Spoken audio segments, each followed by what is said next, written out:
um pouco diferente.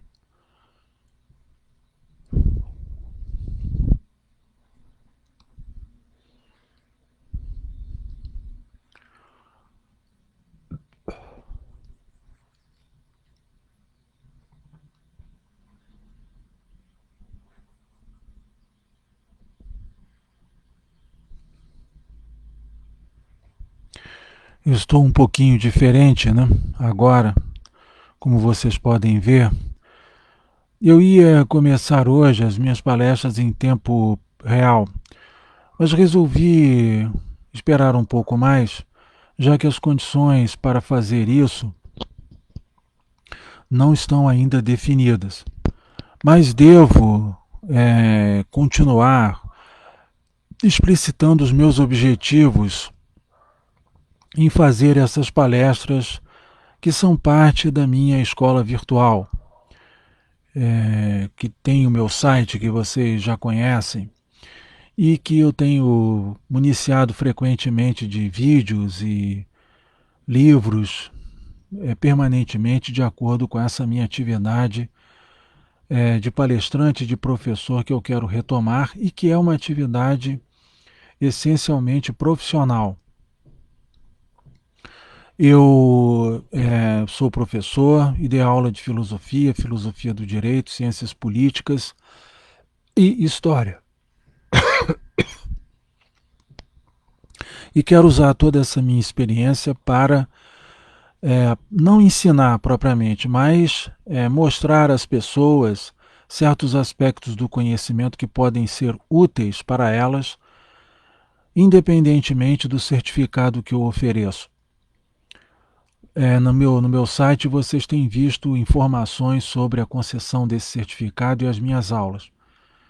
Eu estou preparando uma palestra mais alentada, mais firme, gravada, sobre a dialética. E eu já expliquei exatamente quais são os objetivos de retomar a minha atividade de professor a partir da dialética. É porque toda a minha formação, todo o meu comprometimento com a atividade de palestrante magisterial se deu fundamentalmente com e a partir do meu contato com Marx, Hegel e a dialética. Mas eu não vou me manter só nisso aí, né? Eu vou falar sobre filosofia em geral, filosofia do direito, ciências políticas, vários setores das ciências políticas e certas questões históricas que são muito importantes. Eu quero, na verdade, fazer hoje uma defesa da interdisciplinaridade. Eu sei que muita gente questiona isso, que a gente não deve se dispersar tanto, e eu concordo plenamente com isso. Mas, evidentemente, que desde a época em que eu tomei conhecimento da dialética e da filosofia e das ciências sociais, sempre tive como certo que elas todas são multidisciplinares ou interdisciplinares. Não existe ciência humana que possa ser especializada e eu luto muito contra isso. Eu não acho possível um professor de filosofia que fala de política não ter conhecimento de história, ou um pouco de ciência política ou teoria política. Eu não acho possível alguém que trabalha com todas essas matérias a que eu me referi ainda há pouco não tenha conhecimento, um mínimo que seja, de sociologia, que é uma matéria que já exige muito mais e que eu poderia e poderei trazer aqui também alguns conhecimentos que eu adquiri. Eu não acho possível uma pessoa que fala sobre filosofia e não ter conhecimentos desse tipo para a sua atividade. A partir da anistia, do final da ditadura militar, se criou no Brasil uma simbiose entre os exilados e alguns projetos da ditadura para depois da abertura.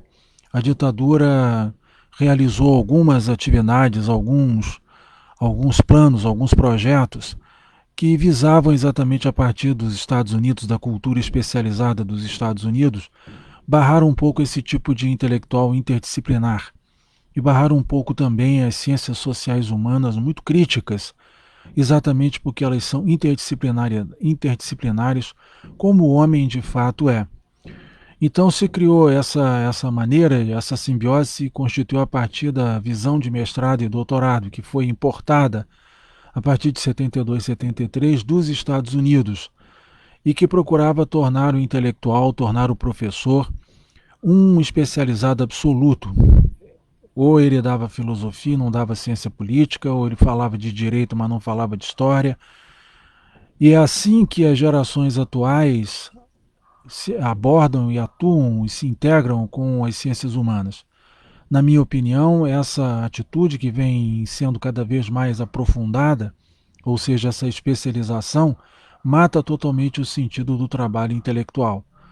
Então, as minhas palestras, e essa que eu estou preparando para sobre dialética, para vender, essa é a palavra aqui na internet, pelo Facebook e por outras redes, é no sentido de recuperar também um pouco o gosto pelo conhecimento, pelo conhecimento. Eu vou me estender no próximo vídeo sobre essa questão do direito de fazer erudição e do direito também de pensar livremente sem nenhum tipo de preocupação com a conveniência, com o dinheiro, com a vida. O quanto isso é importante para uma sociedade qualquer, e principalmente uma sociedade civilizada como a